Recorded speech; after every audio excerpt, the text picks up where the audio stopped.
Alors, je vais faire semblant d'avoir des notes parce que je n'ai rien préparé du tout. Je n'aime pas beaucoup parler en public, mais je fais toujours un effort pour Fanny. En fait, d'abord, comme je vous l'ai dit, je ne suis pas journaliste, donc parler des médias, c'est toujours difficile, si ce n'est en général pour les accuser et les mettre, disons, soi-disant responsables de tous les maux, ce qui ne sera pas du tout mon cas, parce que j'adore les médias, je lis beaucoup de magazines, de revues, et je regarde beaucoup la télé quant aux news. Donc, ce n'est pas du tout ce discours que je tiens. Quand Patrick rappelle que, pour ma part, je ne pense pas que les médias soient susceptibles d'assurer une transmission, c'est plutôt dans l'analyse du mot, peut-être qu'on a un petit distinguo à faire.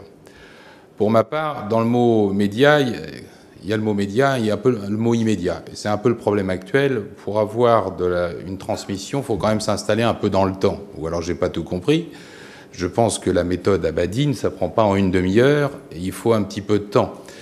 Or, les médias, malheureusement, pour des raisons diverses et variées, et ça dépend des sujets traités, bien évidemment. Quand on parle de médias en général et de transmission, ce n'est pas des sujets éducatifs dont on parle, c'est beaucoup des actualités. Pour moi, dans le rapport de transmission, il y a avant tout d'abord un rapport personnel.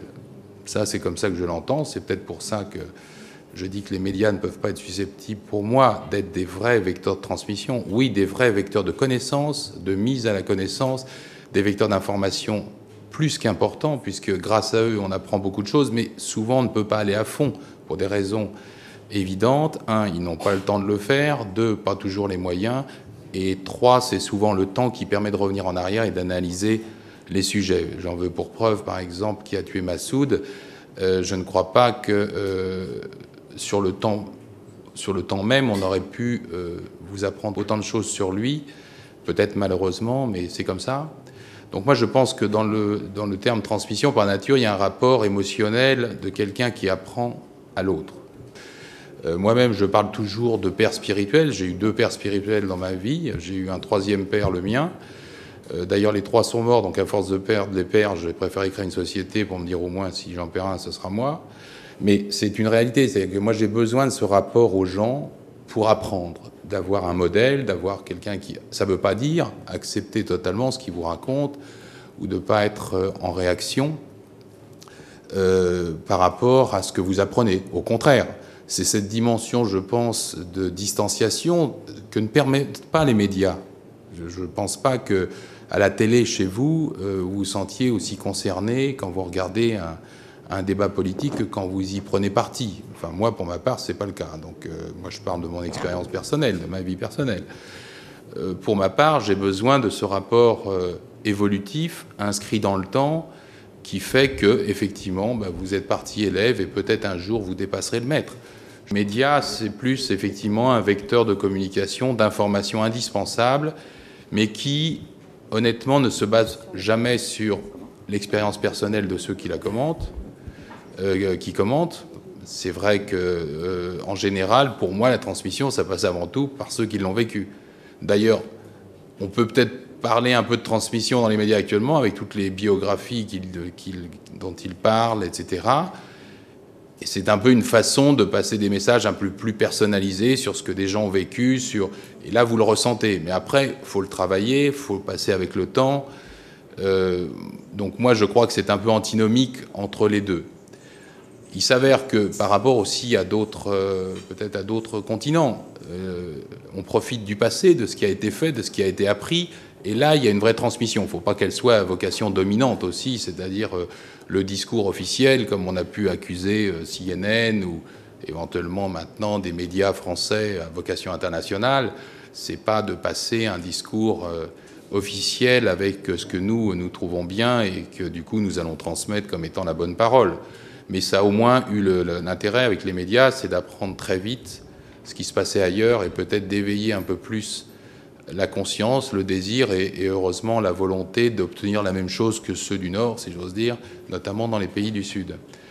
Moi, j'écoutais ce matin, par exemple, Lucchini dans un documentaire sur Arte qui parlait évidemment, pour lui, le maître à penser, c'est Jouvet.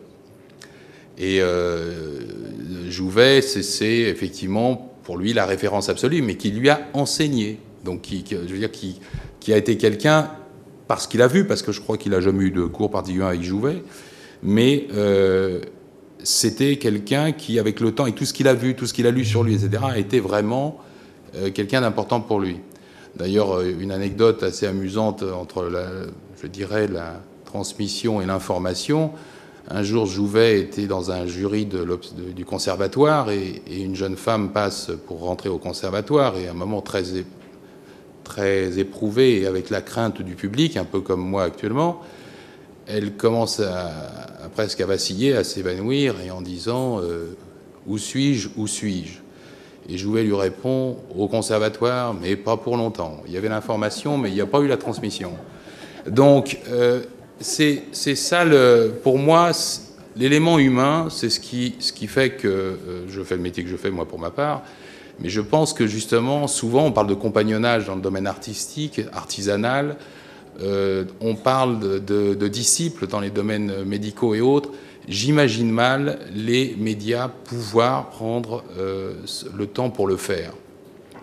C'est ceux, par contre, par qui l'étincelle doit arriver et se faire l'écho d'expérience. D'ailleurs, Patrick aurait pu parler de quelque chose qu'il a créé, qui s'appelait Reporter d'espoir, mais qui parle d'expérience. Voilà. C'est-à-dire d'expérience réussie, d'une image positive, et peut-être pour aller plus loin. Là, oui.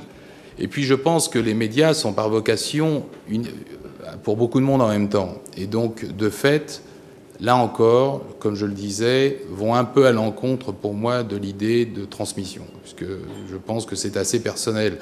Pas parce qu'on dit transmettre un relais dans une course. La réalité, c'est que c'est très personnalisé. C'est en ça que j'ai, moi, une vraie distinction à faire entre transmission et peut-être information, et comme je le dis, c'est indispensable. Donc je n'irai pas à l'encontre des télés, ce discours qui déjà pour moi est dépassé de toute façon parce que ça existe. Par ailleurs, il faut distinguer, il y a des médias de plus en plus interactifs, ça aussi, ça joue beaucoup. Ça peut permettre d'avoir ce rapport que moi je souhaite et dont moi je dis toujours, j'ai été très longtemps l'assistant de... Voilà, parce que moi j'étais très fier d'être l'assistant, d'être l'élève, alors que j'avais un autre titre officiellement beaucoup plus ronflant. Et un jour, j'ai quitté un travail pour lequel que j'adorais, qui était le Festival de Cannes.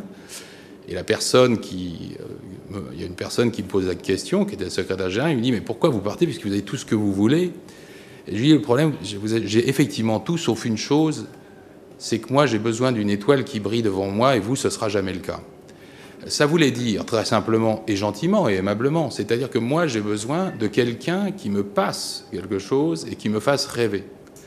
Je crois que la transmission, c'est basé aussi sur ça, c'est-à-dire une expérience personnelle qui fasse que vous avez envie de faire comme l'autre, voire même d'aller au-delà pour qu'il soit fier de vous. Et moi, c'est comme ça que je vois les choses. Donc quand Fanny m'a parlé de ce sujet, moi, je ne suis pas un spécialiste des médias. En général, le rapport avec les médias, il est plutôt... en confrontation. Nous, on est plutôt en face, on est critiqué pour, c'est pas bien ce que vous faites, ou ça pourrait être mieux, ou c'est quoi le sens, etc. Mais moi, j'attribue beaucoup d'importance aux médias, c'est notre chance, et plus on les critique, plus ça prouve, plus il y en a, et mieux c'est pour nous, même si ils ne font pas toujours ce qu'on pourrait espérer de mieux. Mais pour moi, c'est évidemment indispensable d'avoir ce rapport de maître à élève qui fait que vous avez envie d'aller vers lui. Je parlais de la méthode. Si des gens s'investissent dans une méthode, comme la méthode Stanislavski au théâtre, c'est qu'ils trouvent quelque chose qui leur permet de sortir d'eux-mêmes. Moi, c'est ce qui m'importe. C'est ce qu'on essaye de faire au général, au quotidien, dans ce qu'on fait en général dans les événements. Et c'est basé sur l'émotion. Pour moi, c'est indispensable. Et évidemment, sur le savoir-faire et sur le talent de la personne que vous avez en face qui vous dit et qui fait que vous avez envie de faire le même métier qu'elle et d'aller plus loin. Bon, il s'avère que dans ce métier, je l'avais dit l'année dernière, une personne m'a fasciné dans ma vie, il y a 5 ans, c'était Audrey Hepburn. J'ai vu son film Au risque de se perdre. J'ai appris depuis que le rôle qu'elle jouait, en fait, était le rôle d'une vraie sœur. Et que tout compte fait, c'est pas ces films qui sont, pour moi, les messages, ce ne sont que les miroirs de certaines idées qu'elle a voulu défendre ou pas. Mais elle a construit sa personnalité en partant notamment de cette rencontre avec cette femme et des expériences qu'elle a vécues, elle, à titre personnel, pendant la guerre. Donc ça prouve bien que c'est quand même l'investissement personnel et l'émotion qui passe. Les médias, moi, me laissent rarement de l'émotion. Ils peuvent vous rapporter des choses qu'ils ont vues. C'est les documentaristes qui vous font des films et qui vous font vivre et comprendre des choses que vous n'avez pas pu comprendre ou pas su au départ. On interviewe des gens qui vous racontent leur vie, leurs expériences plus ou moins difficiles, mais ça pour moi, c'est pas de la transmission, c'est de l'information. Et après, faut travailler pour aller plus loin. Voilà pourquoi je dis les médias, pour moi, ne sont pas susceptibles d'être une vraie source de transmission. C'est plutôt le déclencheur, c'est ce qui allume la mèche. Mais après, il y a tout le travail. Voilà, moi, c'est ce que je voulais dire, tout simplement. Voilà, merci.